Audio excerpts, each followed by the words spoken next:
and sisters, right? And beating them. Why they don't stop and say, have police meeting and say, we done killed so many niggas in the last few months.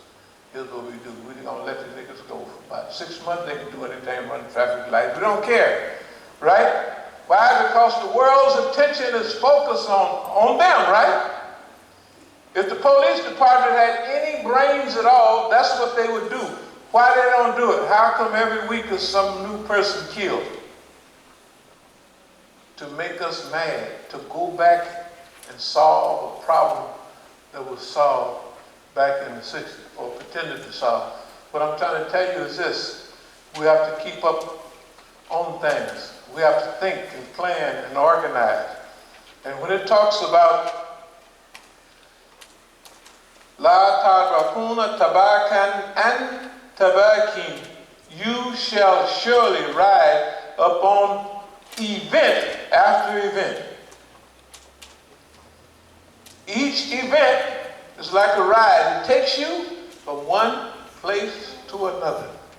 Shall we allow someone to transport us on their vehicle, or shall we design the ride we want, the road we want to take, and the destination that we want to go in? Is that what we should do? Of course it is. How are we going to allow a crackpot like the Americans? They're permanently insane. They don't know what to do. They don't know how they're doing it, and they don't do nothing but mess things up. Right? They done smoked up the air, muddied up the water, run the boys crazy, run the girls crazy, and now they running around with each other. I mean, the boys with the boys, and it's all right. It's wonderful. And the girls with the girls, and that's fine. That's what they say. So they're no big deal. What's wrong with you? Well, you're not progressing. You mean you're against? My goodness. You're not modern at all. Why, what's wrong with two men that have beards going with each other? There's nothing wrong with that. Two bearded men going together. Right. Even in, mechanics, remember they have a female screw, they have a male screw, right? They do. And one goes into the other. They had enough sense to do that, but when they get to human beings, they say, oh, we got to figure out something else to do. Isn't that right? And now, they got everybody going for it. You want to ride with them? You want to go to the destination that they hooked you up to go? You got to remember now, they built a ride to take them on the road they want to go on to the destination they want to go. You want to go with them? No, Islam has brought us the right way. They want to do that? Fine. You do your business. We ain't going to be running around trying to beat you upside the head and beg you to do that. Why don't you do right? No, you want to do wrong? Go ahead. Yeah. It's your business. We got enough to go on right now. We have Yemen, right? We have Iran. We have Palestine. We have Syria been wiped out and destroyed and waylaid. And we have a Zionists that have the ability to do anything that they want to us whenever they want. That you shall certainly ride stage after stage. That is to say, you will pass from one stage of suffering to another, to what has been predestined for you. The Quran uses the term ride. It's frequently used in Arabic to signify the passage through risk and difficulties. So that's what Tabarakin means for us. That you will travel from Look what it says, event to event. Each one of those events, right, will have an influence, and you will influence the events. Right? Do we want to choose the events we want to go to? Do we want to choose the ride we want to get on? Do we want to choose the destination? I'm going to move toward a close. A few things we want to read. There is nothing more difficult to carry out, nor more doubtful of success, nor more dangerous to handle than to initiate a new order of things. Despite this fact, Islamic workers must dream big and see opportunities where others see failures. It seems that for the person who does not daily dream a while, their star will grow dark. That star by which all of our work and everyday existence is guided. This is from an old article on strategy. That we have to have a strategy in life. In a step-by-step fashion, we will lay out knowledge and insights into how to effectively lead and manage the Islamic movement in the coming phase based on time-tested ideas and analysis that with Allah subhanahu wa ta'ala's age have proven sound and usable. The broad underlying concern is the pursuit of the power of Islam. Strategy deals with the unpredictable, yet it tries to predict the precise way in which many forces could interact with each other, to be distorted by nature and human or environmental circumstances, yet remain predictable. So strategy means we have to, there's a window, on the future. What's that window? That window is a plan, the planning process that we have, right? That directs us in the way that we want to go. Right now, we're generally traveling in the way other people want us to go, right? We are not in control of our lives. Some people don't care about that. But if we're going to practice Islam for real, then we have to choose and we have to select the direction in which we want to go, and human or environmental circumstances yet remain predictable to the trained strategist. The essence of strategy is to build a posture that is so strong in selective ways that you or your organization can achieve your goals despite the unforeseeable ways external forces may interact with us. In other words, we can do,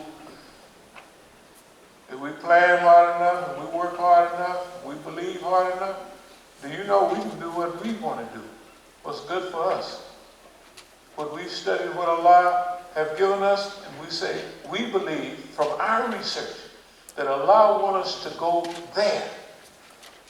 And do you know, if we have unity, wahda, sisterhood, brotherhood, and community, and we work together as hard as we can nobody stop us from going there, wherever it is. That's what strategy is. That's what planning is. Planning is a window to the future, right? It's a picture of where you want to go. It's a design, right? Should we be drifting in the wind? Should we allow others to make plans for us? Right? You see what they don't like niggas already, right?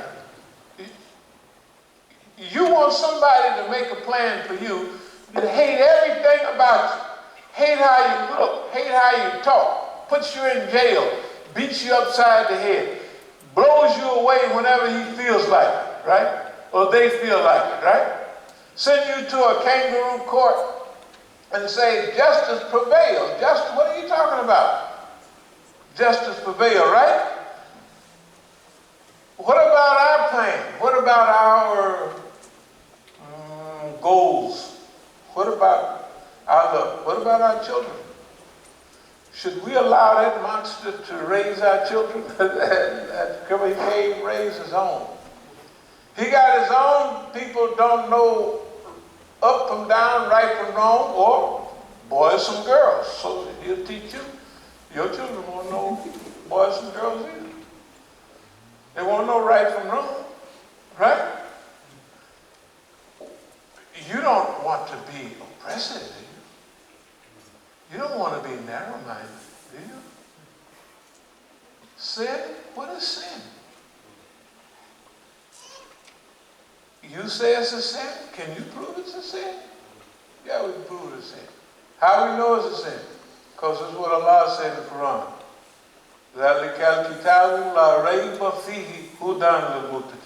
That's the book, or this is the book. In it is hidayah, guidance, right? For those, for you and I, those who do right. And what about it? It's hidayah for us. And this is the duty of the Quran, to guide us. And it's a rahmah, right? And it's a Shifa is a healing. It's a tonic. It's a mercy. For what? For all the diseases of the heart.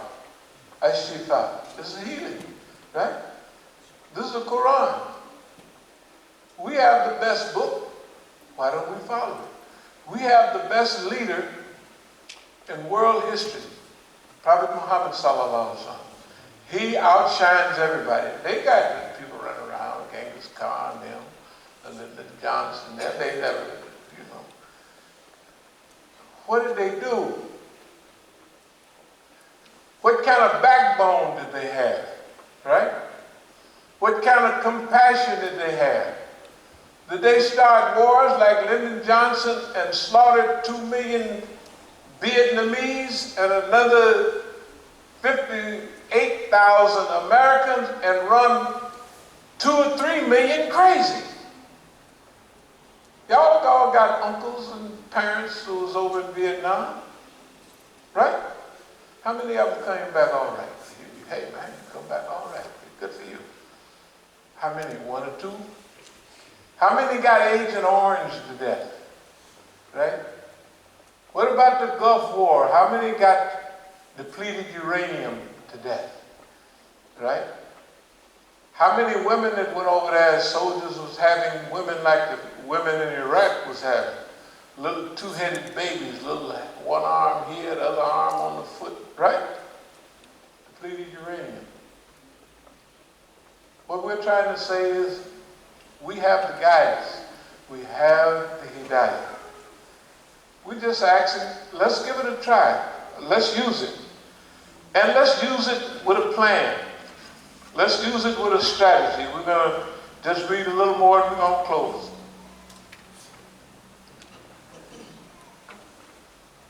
Why is strategic management important?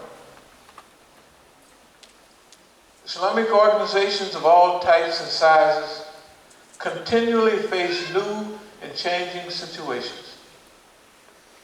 Being able to cope with constant destabilizing, destructive, and diversionary tactics means that any Islamic organization that wants to survive and thrive in this hostile, anti-Islamic environment must operate on the highest level of strategic proficiency.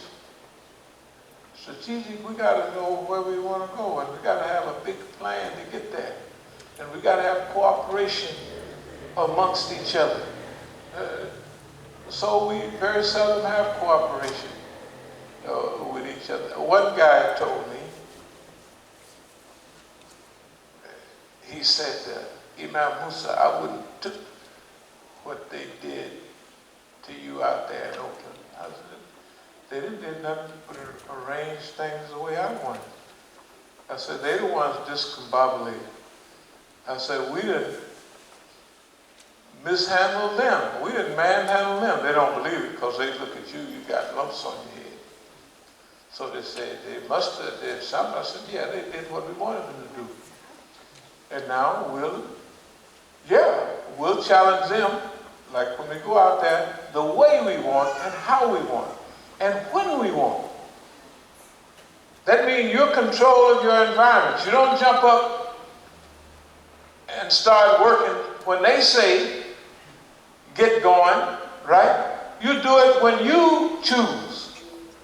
And you do it how you choose, when you choose. And you respond on the great question of why. Why are you responding to this reality, right? And then you think about, what is our plan? What's good for us? What's good for our people, right? And that's what we have to think about. This is what we have to constantly think about. Our lives are in our own hands, and the lives of your children and your future are in your hands right now, right? So what are we going to think about? What are we going to be committed to? Okay, let me read one or two more things, and then we're going to, this strategic management under conditions of repression, this is an old article. We wrote some articles, and I'll close with what strategic management under conditions of repression is. Situation analysis. Scanning your environment, recognizing and recalling history, behavior patterns of those around you, particularly your enemy. Studying your enemy like you study us.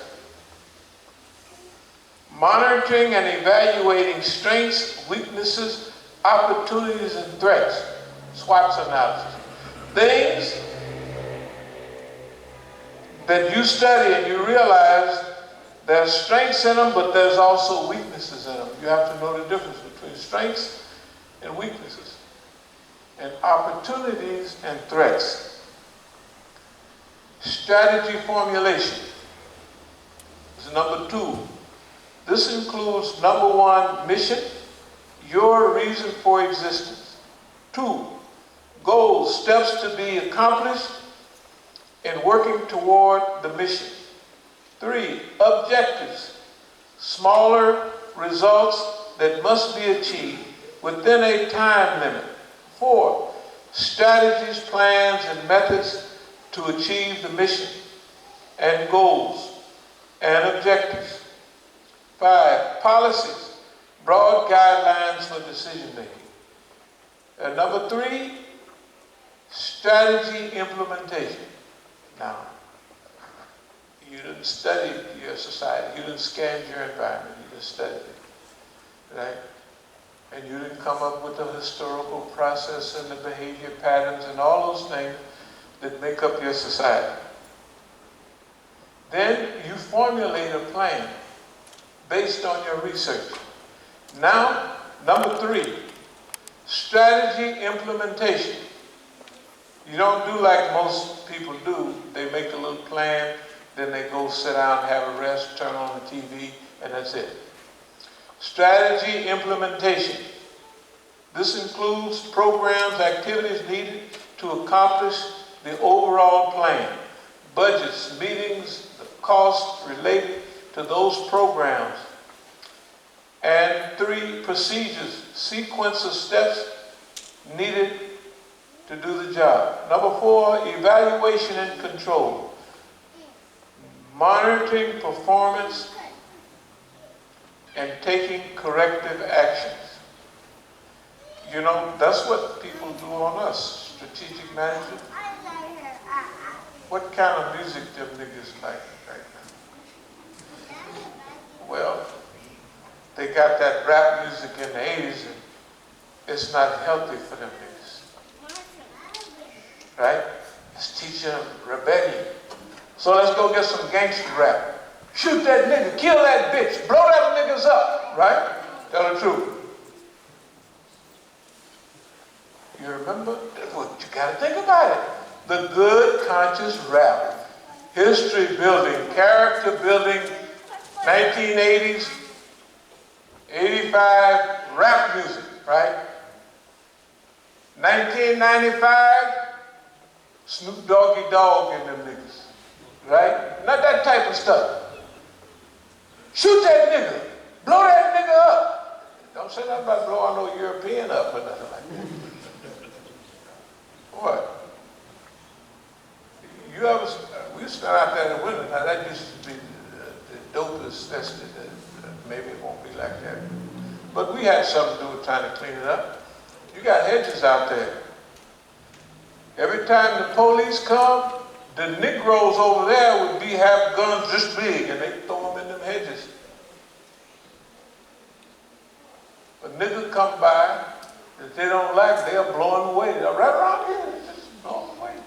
You see their names? There used to be Rest in Peace, so-and-so, little dolls and Coke bottles, whatever, right? Everywhere. The police come and they throw them Gatling guns away. Maybe they're scared of the police. And you ever see the Negro turn a pistol sideways and go and shoot it? Right? You ever see the police? How many police do? Right? You ain't never show me one police holding a gun sideways. How many niggas do it? That's all they do. I saw one film that was so funny.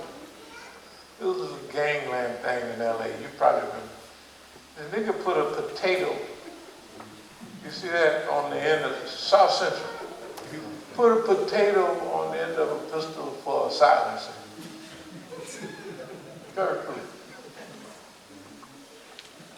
Okay, so you laughing. The white man, you ought to see the white man. He be rolling, looking here. I put something on the movie and the niggas did it. All the niggas did it. I could find out what it was. Even the gadgets in the air could pick up what he had. Why? Because the nigga put a silencer with a potato, an old spud. And everybody knew exactly where his smoke was still coming out of that boy. And he was holding it sideways. You can't hit nothing. If you want to get, hey, the Negro, I'm telling you, if the Negro pull out his gun, stand directly in front of him. Directly. Don't be over there. Poor little kid eating soup in the kitchen, they kill a child. Blow him away, right? The nigga that's trying to get him, he over there. They missed him. Shoot his grandmother.